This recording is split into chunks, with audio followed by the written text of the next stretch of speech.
네, 그럼 저희 이제 블록체인 코어 완전 정보 마지막 시간인 하이퍼레저를 나가도록 하겠습니다. 하이퍼레저의 경우에는 비트코인이나 이더리움은 되게 비슷한 구조를 취하고 있지만 하이퍼레저는 아예 다른 구조를 갖고 있기 때문에 이론 강의를 새로 준비를 했어요. 먼저 그래서 퍼블릭이랑 프라이빗 블록체인을 설명을 먼저 드리고자 합니다. 퍼블릭 블록체인은 저희가 이전에서 배운 비트코인, 이더리움이 대표적인 퍼블릭 블록체인에 해당이 되고요. 프라이빗의 경우에는 허가형 블록체인입니다. 그래서 프라이빗 경우에는 허가형이기 때문에 허가형이란 말은 이 인정받은 참여자들만 참여를 할 수가 있습니다. 참여자들이 이렇게 인정을 받은 애들만 참여를 할 수 있어요. 예를 들어 보면은 뭐 물류 시스템도 유명하지만 이제 은행끼리 컨소시엄이 많이 일어나고 있어요. 그 은행끼리 이렇게 국민은행, 뭐 하나은행, 뭐 신한은행 이런 식으로 은행끼리 모인다고 쳤을 때 얘네끼리만 장부를 공유하는 식으로 컨소시엄이 나오기도 합니다. 얘네끼리 이렇게 되면은 예를 들어서 맨 처음에 색깔로 조금 구분할게요.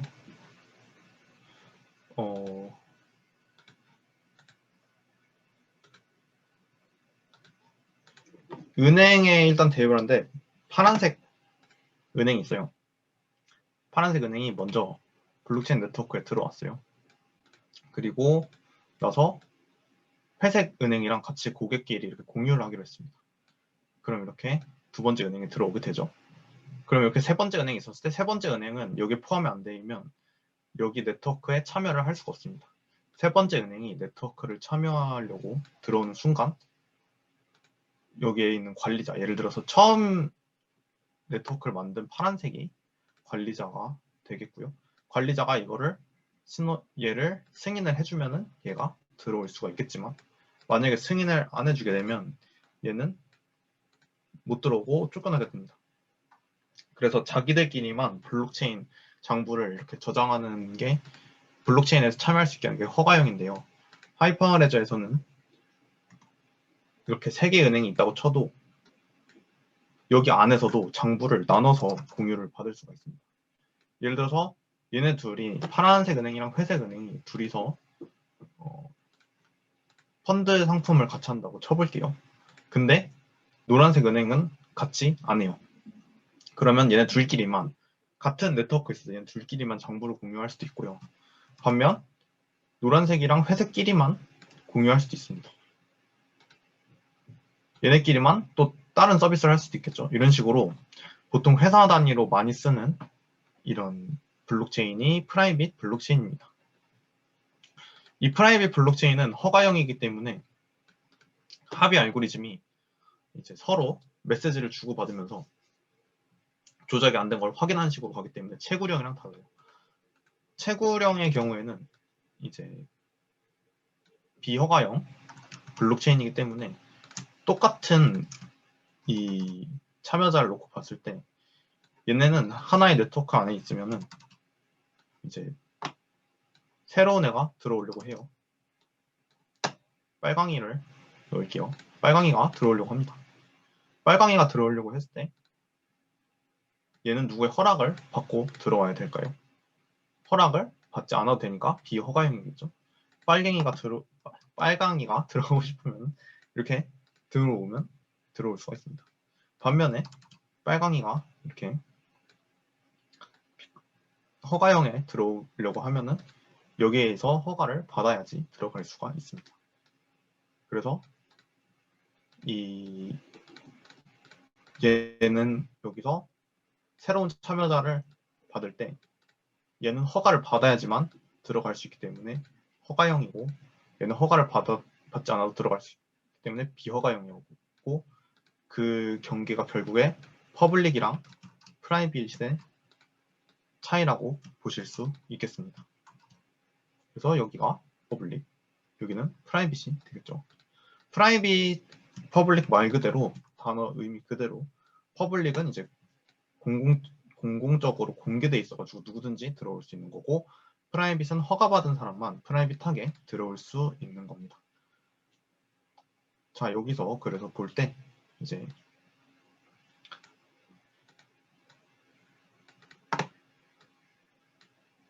이런 퍼블릭 서비스는 어떤 서비스가 있을까요?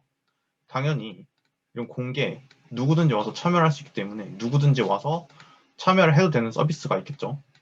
예를 들면 뭐 기부 프로젝트나 아니면은 뭐 투표는 이제 허가형이 맞고, 기부나 아니면 뭐 누구나 아까 예전에 이론 시간에 설명드린 뭐 댓글 조작 방지 플랫폼을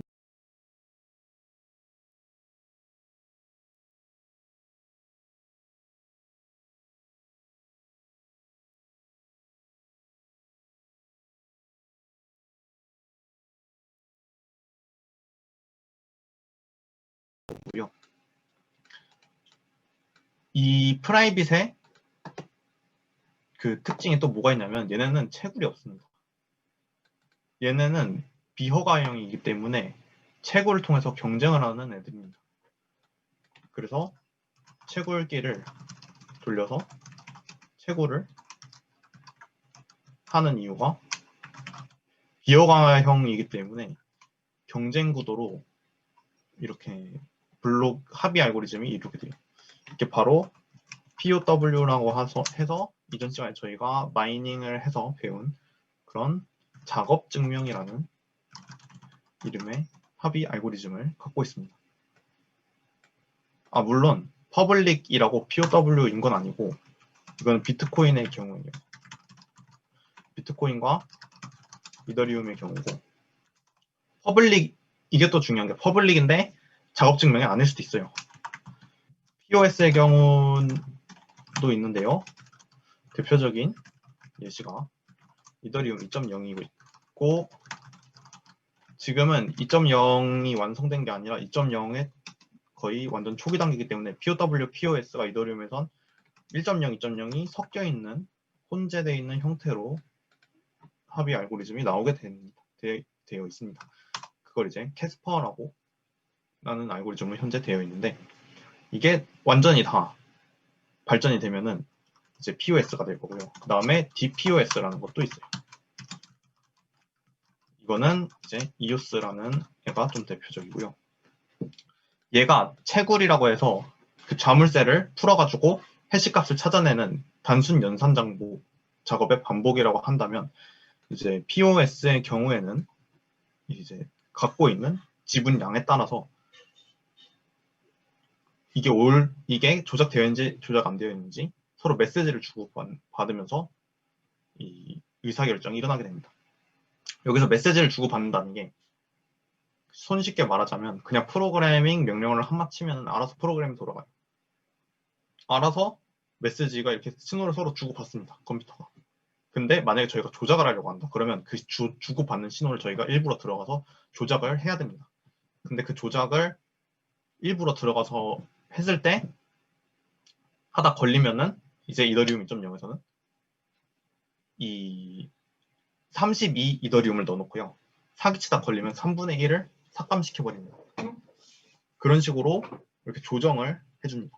이런 식으로 페널티를 주고 또는 보상을 주고, 보상도 주죠. 블록이 생성되면 이런 퍼블릭 쪽에서는 보상을 주게 됩니다. 이 보상을 줘야 되는 이유는 이제 채굴기를 돌리거나 아니면은 이제 합의 과정을 진행해야 거쳐서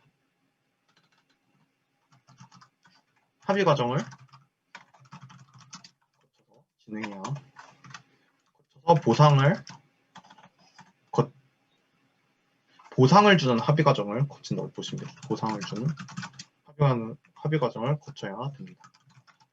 그 이유는 비허가형이기 때문에 누구나 와서 들어올 수 있기 때문에 이게 그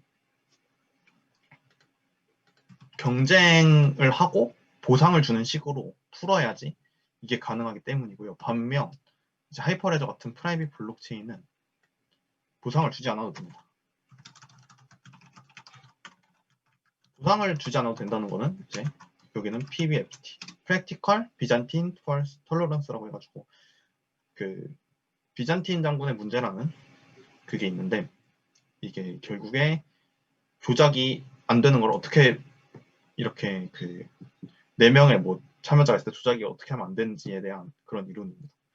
그래서 그런 거를 만약에 참여자가 최소 4명 이상 있으면은 4명에서 서로 메시지를 주고받으면서 조작됐는지 안 됐는지 확인하면은 한 명이 조작을 하면은 나머지 사람들이 이 메시지를 주고받을 때 조작된 거를 수학적으로 증명해내서 검토할 수 있다는 걸 알려주는 게 PBFT 합의 알고리즘입니다. 지금 여기 강의에서는 저희가 이걸 뭐 수학적으로 설명하는 걸 따로 다루진 않겠지만 이 경우는 이제 신뢰받는 참여자들끼리만 할 수 있는 게 서로 메시지를 주고받는 게 되게 그러니까 조작이 됐는지 안 됐는지를 일일이 다 물어봐가지고 체크하는 거예요.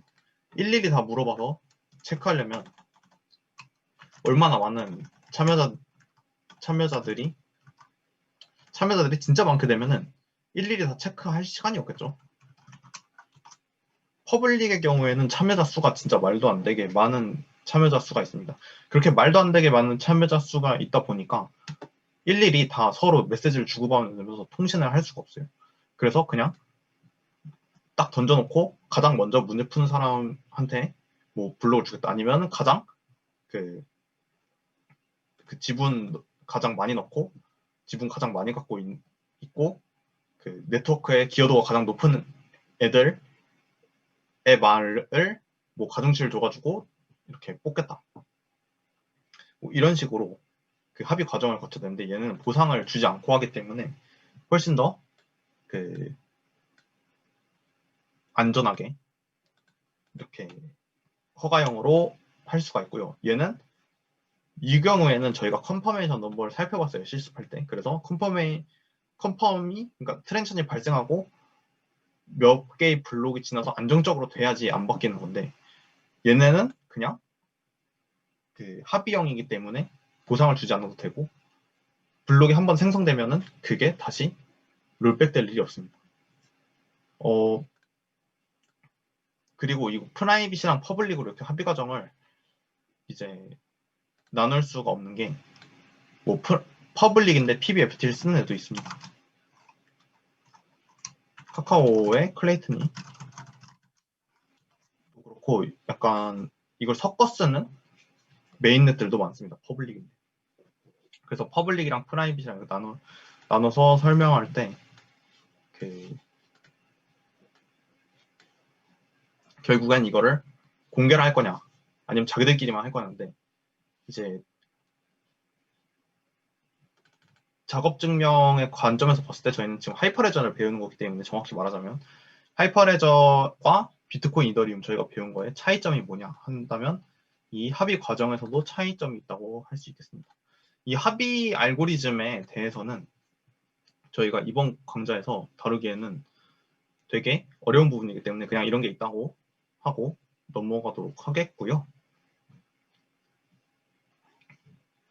결국 저희가 여기서 알아야 될 부분은 비허가형을 퍼블릭이라고 부르고 누구나든지 참여할 수 있다. 그 부분이랑 허가형을 이제 프라이빗이라고 부르고 얘네는 그 보상을 주지 않아도 되고 허가된 사용자만 추가가 된다고 보시면 되겠습니다.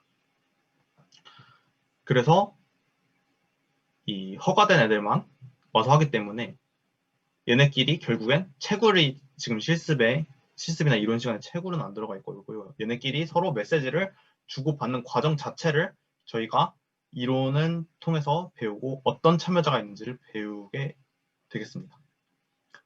여기에 대한 자세한 설명은 뒤에서 이어서 드리도록 하겠고요. 일단 퍼블릭과 프라이빗의 차이점에 대해서 간단하게 설명을 드려봤습니다. 그럼 하이퍼레저 이론부터 정리를 해드리자면 일단 도커로 한 번에 배포가 가능하고 명령어 몇 개만 치면 출력 화면이 나오고 끝나버리게 됩니다. 실습이. 이게 결국에는 하이퍼레저의 경우에는 그 퍼블릭 저희가 이더리움이나 비트코인 같은 경우는 저희 컴퓨터에서 여러 개 노드를 놓고 막 연결시키고 하는 식으로 실습을 하면은 충분히 여러 개의 노드끼리 이렇게 연결해서 실습이 가능했는데요. 하이퍼레저 같은 경우에는 그 과정이 되게 복잡하기 때문에 이제 공식 문서 역시 하이퍼레저도 영문 공식 문서를 제가 번역을 해가지고 강의를 구성했는데요. 그거를 그대로 그냥 실습만 따라 해서 출력 화면 보면 뭔가 막 뜨긴 뜨는데 무슨 내용인지 하나도 알 수가 없습니다. 따라서 여기서 이 요점은 개념을 완벽히 숙지하고 난 후에 출력 화면을 보고 어떻게 흘러가고 있는지를 파악하는 게 요점이 되겠고요. 저희의 그래서 이번 이론 정리 시간의 목표는 하이퍼레저의 구성이 어떤 식으로 이루어져 있고 또 어떤 구조로 설계해야 할지를 이해하는 것이 목표입니다. 이거를 꼭 이해하시고 넘어가야 실습에 하는 걸 봤을 때 이해가 가능하고요. 물론 실습할 때 제가 설명을 다시 드리겠지만 이 구성 요소나 이론을 아는 게 포인트라고 할 수 있겠습니다. 하이퍼레저의 경우는 현재 버전 업데이트가 많이 되어 있는 상황이 아니기 때문에 앞으로 엄청 많은 변화가 있을 것으로 예상이 됩니다. 따라서 명령어 자체를 이렇게 또 신경 쓰기보다는 이 전체적인 구성 요소가 현재 어떻게 되어 있는지 그리고 앞에서 배운 비트코인, 이더리움이랑 어떤 차이가 있는지 위주로 보는 것이 바람직하다고 생각이 들고요. 네트워크 구성의 경우 그래서 좀 복잡합니다. 이 각자 구성원별로 역할이 좀 나눠져 있습니다. 퍼블릭의 경우에는 공개형이기 때문에 누구나 뭐 몇 명이 들어오는지 사용이 없었고 모든 참여자들이 다 동등한 입장을 갖고 있다고 치면 프라이빗은 허가형이기 때문에 허가를 누군가 해준다는 건 관리 권한을 특정 노드가 먼저 갖고 관리를 해준다는 의미죠. 따라서 권한이나 이런 거 관리 시스템이 다 다릅니다. 퍼블릭의 경우에는 그래서 사용한 사람 입장에서는 훨씬 간단하지만 프라이빗 경우에는 결국 저희가 실습을 하려면 이 네트워크를 구축하는 것부터 해야 되기 때문에 상당히 이해해야 될 개념이나 이런 게 좀 더 어렵기 때문에 저희도 프라이빗 블록체인을 더 뒤로 빼놓은 이유가 그것 때문이고요. 퍼블릭이랑 똑같은 종류의 그 블록체인이랑 기술 종류는 같지만 여기 이게 허가형이고 또 관리자별로 권한이 다 다르고 참여자의 역할이 다 정해져 있는 퍼블릭보다 어떻게 보면 좀 더 노드별로 역할이 컴퓨터별로 참여자별로 역할이 더 세분화되어 있고 또 분리되어 있기 때문에 이런 부분에 좀 구성 요소나 이 처리 순서 같은 거를 보실 때 처음에 약간 어려우실 수가 있습니다. 그래서 이론을 먼저 일부러 설명을 한 번 더 드리고 실습을 가는 거고요. 뭐 비트코인, 이더리움 같은 경우는 딱히 그런 게 없었기 때문에 쭉 그대로 들고 가시면 되고요. 이제 하이퍼레저 같은 경우는 이전에 비트코인, 이더리움을 했던 거랑 별개로 지금 새로 이론을 배우시면 되겠습니다. 그래서 구성을 크게 살펴보면 첫 번째 이 목록들은요. 하이퍼레저 패브릭 readdocs.io라고 해가지고 공식 문서, 하이퍼레저 패브릭 공식 문서에서 가져왔고요. 이 목록만 가져온 거지. 내용은 따로 정리를 하거나 뭐 블로그에서 가져오거나 이런 식으로 구성을 해봤습니다. 그래서 이 구성을 살펴보면요. 레저라는 게 있고요. 레저는 채널마다 하나씩 있는 장부입니다. 퍼블릭 네트워크에선 장부가 하나예요. 이더리움은 이더리움 장부 딱 한 권 있어서 거기에 모든 기록이 있는 거고 비트코인은 비트코인의 기록 딱 한 권 있어서 그 장부에 모든 기록이 있지만 하이퍼레저에서는 채널별로 장부가 달라요. 채널은 아까 설명드린 이런 식으로 그 전체 참여자의 일부분만 가지고도 채널을 만들 수가 있기 때문에 한 하이퍼레저 안에 여러 개의 장부가 들어있을 수가 있게 됩니다. 두 번째로 스마트 컨트랙트입니다. 저희가 살펴본 그 토큰 만들 때 살펴본 솔리디티도 스마트 컨트랙트였죠. 근데 이 스마트 컨트랙트의 경우에 지금 이더리움 같은 경우는 솔리디티라는 언어를 써가지고 토큰을 만들었지만 지금 여기서는 그 체인 코드라는 이름으로 불립니다. 하이퍼레저에서의 스마트 컨트랙트가 체인 코드라고 불린다. 이렇게 알고 넘어가시면 되겠고요.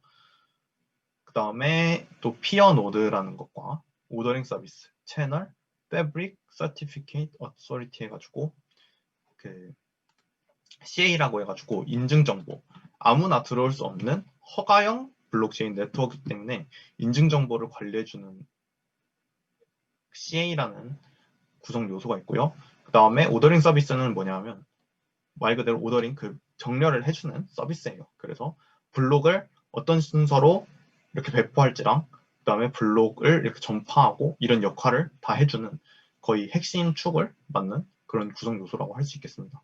그리고 오더링 서비스를 해주는 걸 오더러라고 부르는데 오더러의 경우에는 네트워크별로 꼭 하나의 필요가 없고 실제로 되게 복잡한 네트워크인 경우 오더러를 여러 개를 둬서 처리를 시키기도 합니다. 이따가 좀 더 자세히 살펴보겠고요. 일반적인 노드들 그리고 나머지 피어 노드라고 하는데 이 피어 노드도 종류를 여러 개로 나눌 수가 있습니다. 역할에 따라서. 하나하나 살펴보도록 하겠습니다. 먼저 피어 노드의 경우는 두 가지 역할을 할 수가 있는데요. 첫 번째는 엔도싱 역할이고 두 번째는 커미팅 역할입니다. 이때 체인 코드 엔도싱이랑 커미팅 역할을 나누는 거는 체인 코드를 보유하느냐, 보유하지 않았느냐에 따라서 달라지게 되는데요. 먼저 엔도서 피어가 체인 코드를 배포하기 때문에 체인 코드를 설치할 수 필요는 없다라고 제가 써놨습니다. 이게 무슨 말이냐면 일단 피어의 종류가 두 개라는 게 그 이 둘 중에 이제 하나라는 게 아니라 어떤 피어, 그러니까 피어는 참여자라고 생각을 하면 됩니다. 노드나 피어나 지금 피어 하나, 노드 하나 이런 거랑 같은 개념 보시면 되고요. 하나의 참여자들이 그 해당 참여자가 엔도서 피어이면서 동시에 커미 피어일 수도 있고 엔도서 아니면 그냥 커밋 피어일 수도 있습니다. 엔도스라는 뜻이 이제 보증해주는 그런 뜻이 있는데요, 영어로. 말 그대로 이게 보증해주는 피어입니다. 한마디로 퍼블릭 블록체인에서는 뭐 다 같이 코드를 다 같이 검사해서 돌린다고 치면 하이퍼레저에서는 이걸 좀 나눠놨습니다. 그래서 코드를 검사하는 애 한 명만 있으면 굳이 모든 애들이 다 체인 코드를 갖고 있을 필요가 없습니다. 스마트 컨트랙트를 장부에 모든 애들이 다 안 갖고 있어도 한 명만 갖고 있으면 걔가 대표로 검증해주면 이렇게 검증이 되기 때문에 체인 코드가 설치되어 있는 트랜잭션을 검증해주는 애들, 체인 코드를 실행하고 결과를 시뮬레이션 해주는 애들을 엔도서 피어라고 부릅니다. 이 엔도서 피어랑 커밋 피어가 제가 처음에 공부할 때 너무너무 헷갈렸어요. 그래서 좀 더 간단하게 정리를 해봤습니다. 엔도서 피어가 더 작은 개념이고 커밋 피어가 더 큰 개념이라고 이해하시면 되겠습니다. 그 이유는 뜻을 생각해보면 훨씬 더 간편하게 외우실 수가 있는데요. 엔도스 피어는 말 그대로 보증을 해주는 피어입니다. 한마디로 트랜잭션을 받아서 얘가 제대로 됐다 이렇게 보증해주는 역할을 합니다. 반면 커밋 피어는 레저를 그냥 유지하는 피어입니다. 한마디로 여기서는 레저라는 분산 장부 데이터 보관소랑 체인 코드라는 스마트 컨트랙트 코드가 따로 있는데 두 개를 다 갖고 있으면 엔도스 피어고 체인 코드 없이 장부만 갖고 있으면 커밋 피어가 되는 겁니다. 한마디로 커밋 피어는 모든 참여자들이 다 기록을 한다고 쳤을 때 기록을 하는 모든 그 거래 기록을 갖고 있는 모든 주체자들이 다 커밋 피어가 되는 거고요.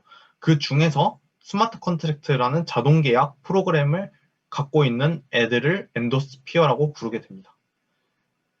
하이퍼레저에서는 이제 원래 장부를 변경할 때 저희가 스마트 컨트랙트를 써서 변경할 수 있잖아요. 하이퍼레저에선 장부에 접근을 하려면 무조건 스마트 컨트랙트를 통해서 접근을 해야 됩니다. 하이퍼레저엔 기본적으로 제공하는 이제 무조건 필수적으로 넣어야 되는 뭐 비트코인이란 비트코인, 이더리움 네트워크라면 이더리움 이런 식으로 암호화폐가 있지 않기 때문에 장부가 변경된다는 건 결국 그 스마트 컨트랙트로 인해서 장부가 바뀐 게 장부의 변경을 의미합니다.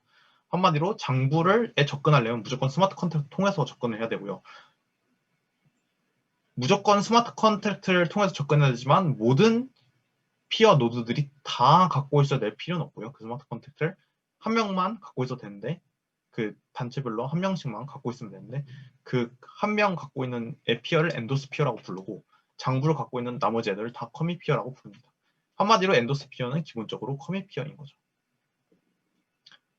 그래서 이 엔도스피어가 스마트 컨트랙트에 있는 엔도스먼트 폴라인시에 정의된 애들만 엔도스피어로 시스템에서 인식을 해주기 때문에 이제 엔도스피어랑 커미피어 이렇게 피어의 두 가지 종류로 이해하시면 되겠고요. 이 두 개는 별개의 관계가 아니라 포함 관계다. 커미피어 모든 피어들은 다 커미피어고 장부를 다 갖고 있어요. 당연히 블록체인이니까 풍선 장부 다 갖고 있어야겠죠. 근데 그 중에서 스마트 컨트랙트를 또 다 갖고 있어야 되냐? 퍼블릭에선 스마트 컨트랙트도 다 갖고 있습니다. 하지만 하이퍼레저에선 스마트 컨트랙트 코드를 갖고 있는 애는 따로 엔도스피어라고 부른다. 이렇게 보시면 되겠습니다. 하지만 이렇게 말해도 이해가 되기 어렵기 때문에 저는 이해하기 어렵거든요. 이걸 듣고도. 그래서 부연 설명을 더 찾아가면서 이해를 했는데요. 저는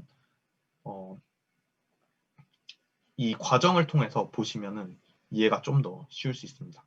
먼저 클라이언트가 있어요. 클라이언트는 그냥 사용자예요. 뭐 핸드폰이나 웹 화면에서 사용자들이 뭔가 클릭을 하거나 하면은 이제 클라이언트가 뭔가 신호를 보내는 걸로 이해하시면 되겠습니다. 보내면은 이제 클라이언트 그러니까 사용자가 뭔가 장부에 변화를 일으키고 싶어요. 그러면은 그 클라이언트가 한 신호가 체인 코드로 가겠죠. 그 스마트 컨트랙트로 가겠죠. 그럼 그 스마트 계약이 예를 들어서 내가 민수한테 500만 원을 또 보내고 싶어요. 그럼 500만 원을 보내고 싶다라는 내용이 담긴 신호를 보내게 됩니다.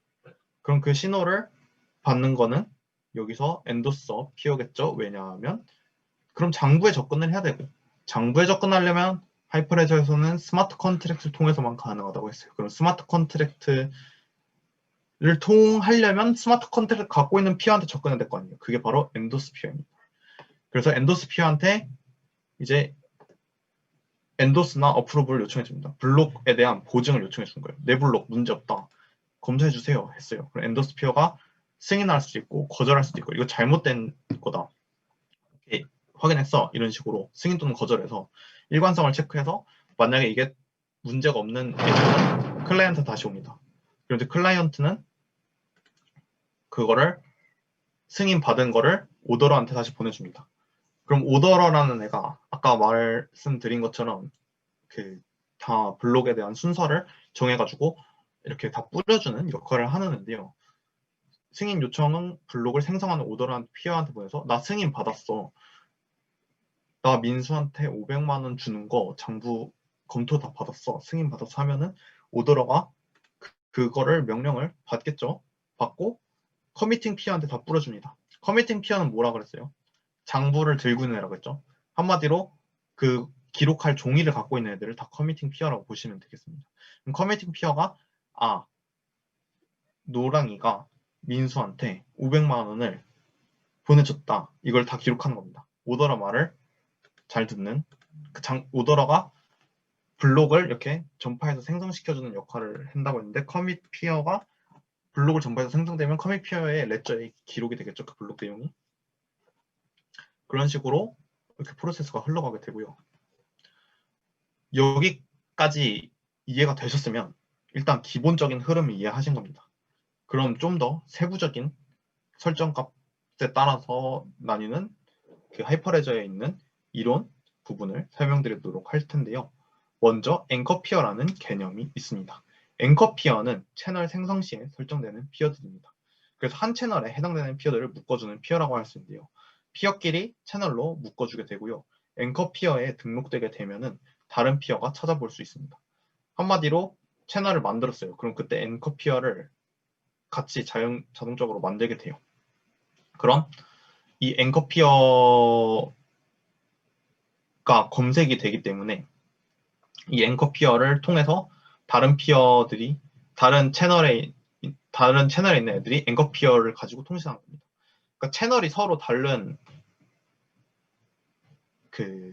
다른데 오더러가 이렇게 뿌릴 때는 서로 다른 채널에다가 다른 블록들 이렇게 전파를 시켜줘야 될 거 아니에요.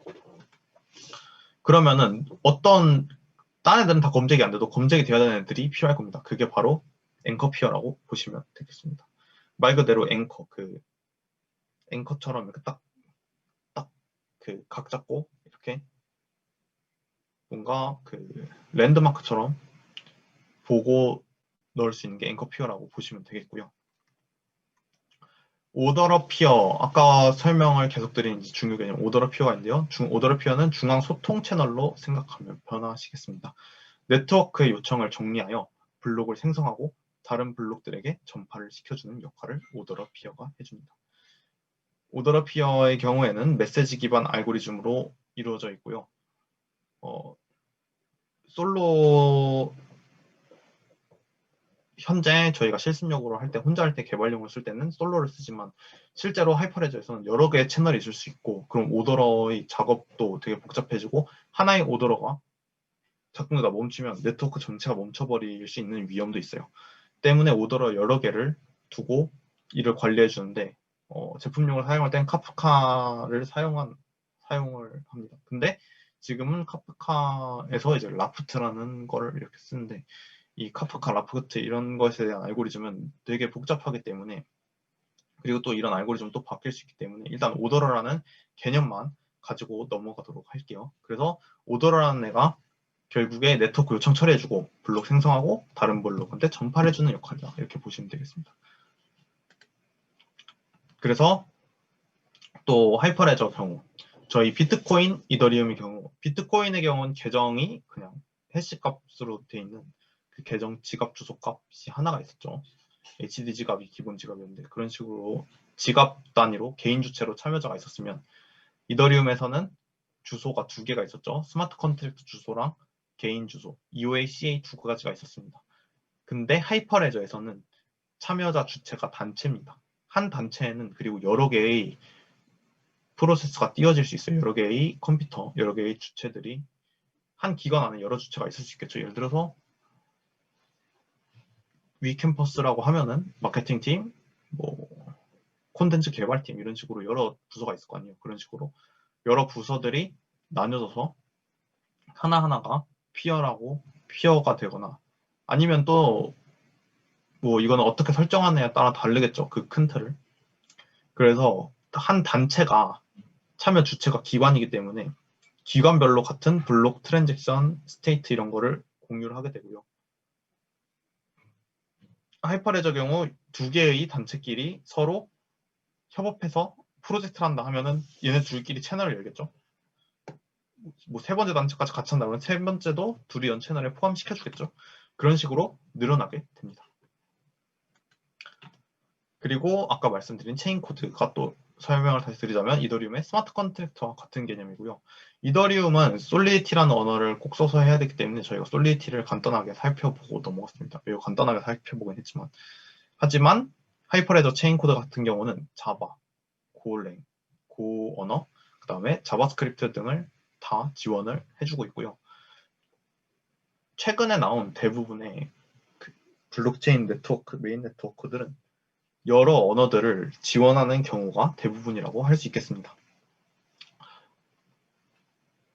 사실 나중에 진짜 어떤 네트워크가 가장 많이 쓰일지는 알 수 없지만 지금으로서는 이더리움이 가장 유력하죠. 유력하고 이미 약간 선두주자로서 비트코인 다음에 두 번째로 시가총액도 높고 참여자 수도 압도적으로 많기 때문에 이더리움이 주주가 될 확률이 매우 높은 상황인데 다른 메인 네트워크들도 충분히 많은 사람들이 같이 이용을 할 수가 있습니다.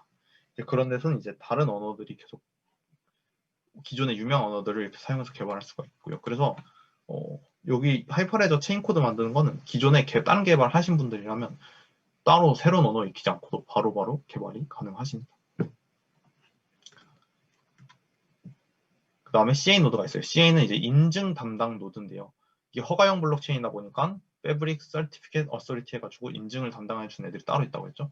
그래서 하이퍼레저 패브릭이 허가받은 시스템만 참가 가능하기 때문에 허가받은 애들이 누군지 관리해주는 시스템을 이 CA 노드가 운영을 해주는데요. CA 노드가 인증을 담당하고 PKI 방식을 또 인증 시에 사용하게 됩니다. 그래서 뭐 PKI 방식 이더리움, 비트코인에서도 계속 썼던 그 비드칭 키 암호화 방식 이랑 이런 걸 하는데 여기서는 인증서를 그 X.509라는 형태의 인증서를 쓰고 있거든요. 지금은. 물론 이것도 하이퍼레저 같은 경우는 언제 바뀔지 모릅니다. 그래서 여러분이 영상을 본 시점이 언제인지 모르기 때문에 일단 CA 노드라는 개념은 아마 계속 있을 거예요. 그래서 CA 노드라는 이렇게 멤버십 관리해주는 애가 있다. 그래서 얘가 인증서를 관리해주고 권한을 얻은 유저애들한테 그 인증서를 발급해주는 그런 그런 그 구성 요소다 이렇게 보시면 되겠습니다. 그래서 이 구성 요소별로 살펴봤고요. 이렇게 전달을 드리면은 분명히 정리가 안 되실 테니까 정리를 한 번 더 하고 넘어갈게요. 정리를 다시 드리자면 레저 있고요. 레저는 장부라고 했습니다. 스마트 컨트랙트고요. 스마트 컨트랙트는 이더리움에서 솔리디티 써서 만든 그 토큰에 만든 그 스마트 컨트랙트랑 같은 개념이라고 보시면 되고 여기 하이퍼레저에서는 스마트 컨트랙트를 체인 코드라고 부른다.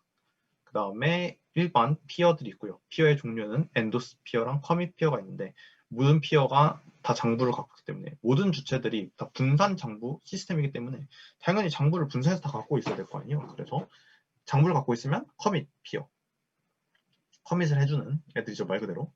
그 다음에 장부도 갖고 있고 체인 코드까지 스마트 컨트랙트까지 갖고 있으면 검증 스마트 컨트랙트가 제대로 돌아가고 이게 합당한 애들인지 검증해주는 역할을 하기 때문에 검증이란 보증의 뜻을 받은 엔도스피어라고 부릅니다. 그렇게 두 가지 종류가 있는데 사실 그 두 종류는 약간 뭐 거의 뭐 얘가 엔도스피어다 얘가 커밋피어다 이렇게 딱 분리된 게 아니라 엔도스면 당연히 커밋피어고 이런 개념이기 때문에 피어라고 일단 보시면 되겠습니다. 그 다음에 오더링 서비스라고 해가지고 중앙 관리 시스템처럼 해가지고 블록들을 다 받아가 요청이 들어오면 요청을 받아가지고 그 엔도스 먼저 진행하고 그 다음에 응답이 오면은 그걸 다시 커밋으로 또 보내고 커밋으로 보내면 이제 블록이 생성되면서 장부가 업데이트되고 이런 식으로 할 때 그 중앙에서 블록을 보내주고 생성해주고 정리를 해주는 애들을 오더링 서비스라고 했고요. 뭐 카프카, 라프트, 솔로 이런 식으로 알고리즘 여러 개가 있지만 저희가 하는 건 솔로 방식으로 돼 있고 이제 나중에 이걸 보는 시점에 또 새로운 방식의 알고리즘이 돼 있을 수도 있다고 말씀을 드렸습니다. 그리고 또 채널의 개념은 채널이 있어가지고 TV에 여러 채널이 있는 것처럼 그 TV에 있는 채널 뭐 해당 채널에 포함된 애들만 볼 수가 있고요. 뭐 TV에서도 유료 채널은 돈 안 내면 뭐 허가되는 데만 볼 수 있게 이런 식으로 막아놨잖아요. 약간 그런 느낌으로 허가된 애들만 들어올 수 있게 만든 채널이 있습니다. 그럼 채널끼리만 분산 장부 공유. 한마디로 하이퍼레저 네트워크 하나여도 거기에 여러 단체가 있어도 그 여러 단체들이 그 각자 단체끼리 여러 조합을 가지고 걔네끼리만 장부를 공유하는 케이스가 되게 경우의 수가 여러 개가 있기 때문에 뭐 채널에 따라서 장부가 다 다를 수가 있습니다. 그래서 진짜 여기저기 다 걸쳐져 있는 그런 되게 모든 사람이랑 다 프로젝트를 하는 그 오르가나이제이션 참여자는 엄청나게 많은 채널의 장부를 여러 개를 갖고 있을 수도 있겠죠. 그리고 채널이 그런 거고요. 그래서 채널끼리 장부를 공유한다. 이걸 아시면 되고 그 다음에 Certificate Authority 해가지고 CA라고 불리는 건 이제 인증 시스템이다. 여기서 인증서 같은 거를 발행을 해줘서 그 인증서가 있는지 코드로 체크를 한 다음에 인증서가 있을 경우에만 네트워크에 참여해서 뭔가 할 수 있게 되고요. 인증서가 만약에 없는 경우에는 명령어를 했을 때 인증서 체크 부분에서 오류가 나요. 그리고 얘는 명령어가 진짜로 매우 어렵습니다. 매우 이런 인증서 같은 거 체크하는 부분까지 막 들고 되게 복잡해가지고 엄청 어려운 그런 게 있고요. 하이퍼레저 이제 요소를 배웠으니까 저희가 하이퍼레저 처리 순서를 좀 더 한눈에 보기 쉽게 정리를 하고 이론을 끝내도록 하겠습니다. 자, 먼저 첫 번째 요청은요. 예를 들어서 A 회사와 B 회사가 있어요.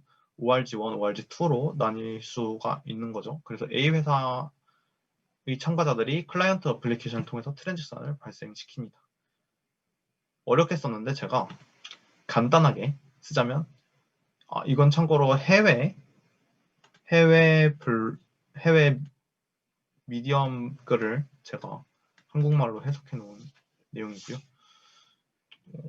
이것저것 찾아봤는데 여기 설명이 좀 괜찮게 되어 있더라고요. 그래서 클라이언트 어플리케이션을 통해 트랜지션 발생시킨다는 게 뭔가 웹 화면이나 이제 모바일 화면 같은 데서 뭔가 눌렀을 때 데이터에 변화가 일어날 거 아니에요. 예를 들어서 계속 댓글을 얘기했으니까 은행끼리 컨소시엄을 맺어가지고 포인트를 공동으로 관리하기로 했어요. 그래서 포인트를 이제 그 국민은행 이용자가 신한은행 포인트로 이렇게 전환시켜서 쓰려고 해요. 그러면 포인트를 업데이트할 때 양쪽에 다 업데이트를 해야 될 거 아니에요. 한쪽만 업데이트하는 게 아니라 양쪽에 업데이트를 하려고 하면은 이제 포인트 앱에서 사용자가 포인트 충전 딱 했어요. 그러면 포인트를 충전하는 걸 장부에 적는 그 신호가 이렇게 1번으로 딱 가는 거예요. 그게 바로 거래가 일어난다. 장부에 변화가 일어난다. 데이터에 변화가 일어난다. 모든 게 다 트랜지션이라고 보시면 되고요. 트랜지션이 나왔을 때 이 트랜지션을 클라이언트 어플리케이션, 그러니까 여기서는 포인트 앱 같은 게 되겠죠. 포인트 서비스 앱에서 이걸 엔도서 피어로 보냅니다. 엔도서가 말 그대로 보증해주는 피어죠. 그러니까 얘 트랜지션 받으면 얘를 보증하는 요청을 보냅니다. 자, 이거 검토해주세요. 실행해도 되는지. 그럼 검토가 끝나면은 뭐라 그랬죠? 다시 어프로브하거나 리젝트 해준다고 했습니다. 돌렸는데 뭔가 이상해요. 이게 제대로 된 게 아니야. 그러면은 리젝트를 해주고 만약에 이게 문제가 없는 애야. 그러면 어프로브를 해줍니다. 어프로브 받은 애를 다시 클라이언트 앱으로 돌아오죠. 그럼 이제 클라이언트 이제 승인된 걸 오더러피어한테 보냅니다. 4번 오더러피어한테 보내고요. 오더러가 승인된 애들만 갖고 나서 승인된 애들을 오더한테 주면 한마디로 오더가 알아서 다 뿌려주는 겁니다. 자, 그럼 승인된 애들이 오더한테 왔어요. 그럼 오더러 노드는 트랜잭션을 블록안에 넣고 나서 서로 다른 ORG에 있는 앵커 노드에게 보내거든요. 여기 앵커 피어가 있죠.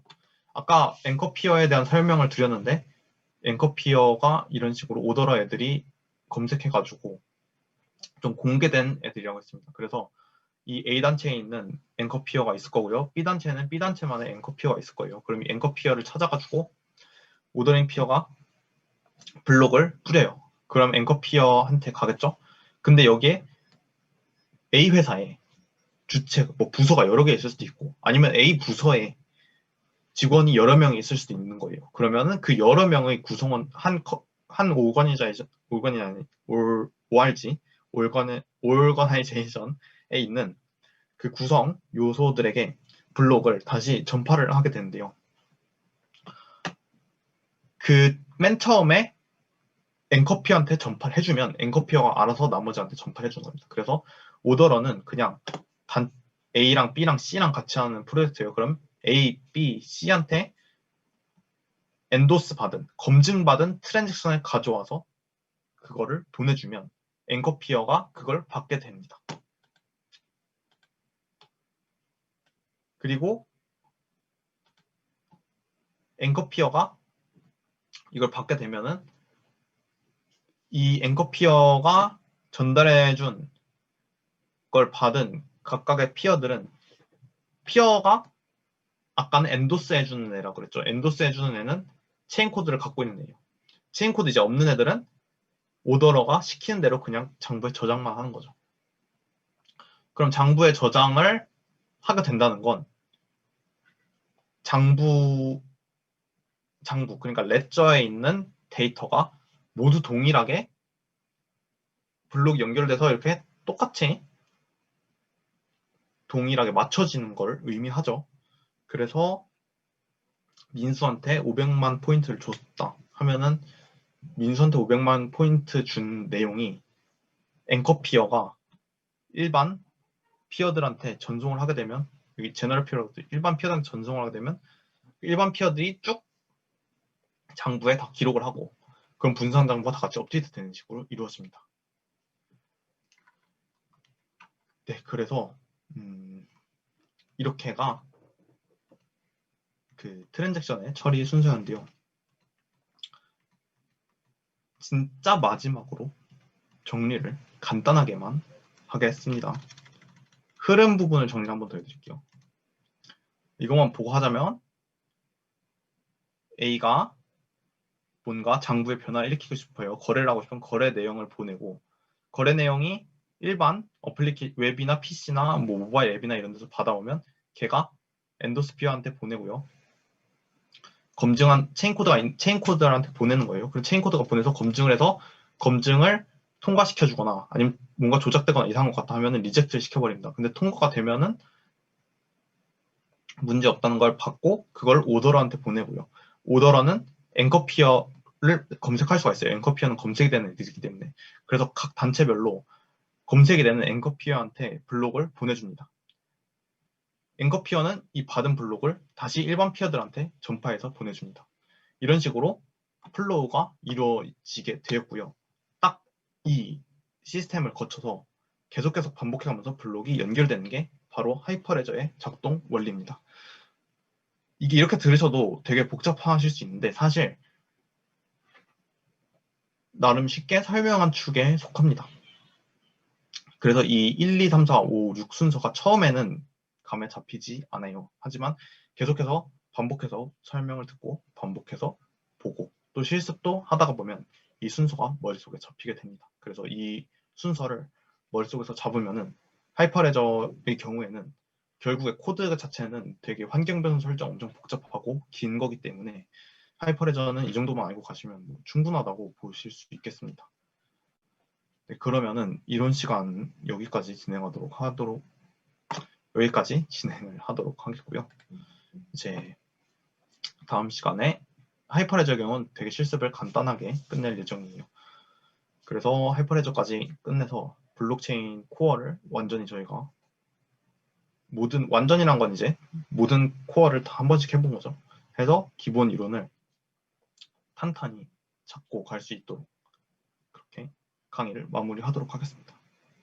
네, 그럼 하이퍼레저 이론 강의는 여기서 마치도록 하겠고요. 다음에 실습 강의로 찾아뵙도록 하겠습니다.